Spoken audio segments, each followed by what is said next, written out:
কবর জিয়ারত করার সময় কবরের মধ্যে কি ঘটে? আপনি কবর জিয়ারত করলে মৃত মানুষ কি বুঝতে পারে?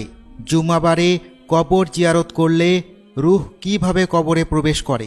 নবী সাল্লাল্লাহু আলাইহি ওয়াসাল্লাম বদরের ময়দানে মৃত কাফেরদের উদ্দেশ্যে কি বলেছিলেন?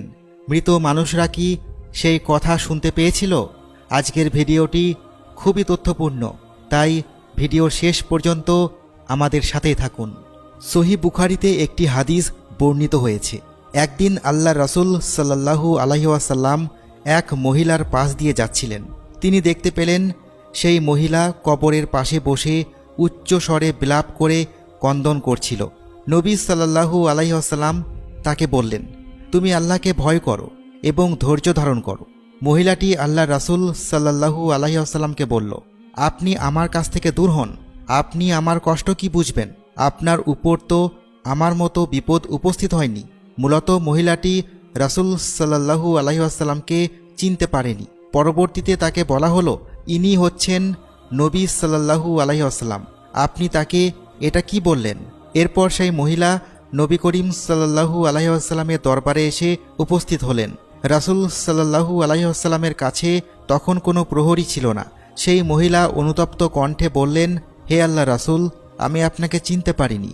আল্লাহ রাসূল সাল্লাল্লাহু আলাইহি ওয়াসাল্লাম বললেন, ধৈর্য বিপদের প্রাথমিক অবস্থাতেই ধারণ করতে হয়। আসলে মহিলাদের ধৈর্য শক্তি পুরুষদের তুলনায় অনেক কম। এরা কবর জিয়ারত করতে গিয়ে দোয়া কালাম ছেড়ে কান্নাকাটি শুরু করে দেয়। এজন্য মহিলাদেরকে কবর জিয়ারত করতে না যাওয়ার উপদেশ দেওয়া হয়েছে। এক হাদিসে রাসূল সাল্লাল্লাহু আলাইহি ওয়াসাল্লাম কবর জিয়ারতকারিণী মহিলাদেরকে অভিসম্পাত করেছেন, অর্থাৎ ওই সকল নারী যারা মৃত ব্যক্তির কবরের পাশে বিলাপ করে কাঁদে।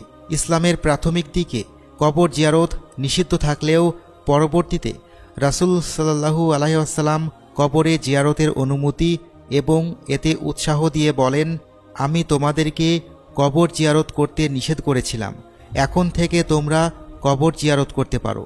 কেননা কবর জিয়ারতে মৃত্যুর কথা স্মরণ হয়, তাই তোমরা বেশি বেশি কবরে জিয়ারত করো।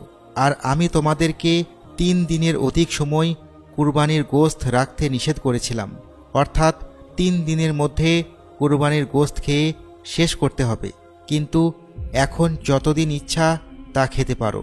রাসূল সাল্লাল্লাহু আলাইহি ওয়াসাল্লাম বলেছেন, যখন কোনো মুসলিম ব্যক্তি দুনিয়াতে পরিচিত তার কোনো মৃত ভাইয়ের কবরের পাশ দিয়ে গমন করে এবং তাকে সালাম দেয়, তখন তার সালামের উত্তর দেওয়ার জন্য আল্লাহ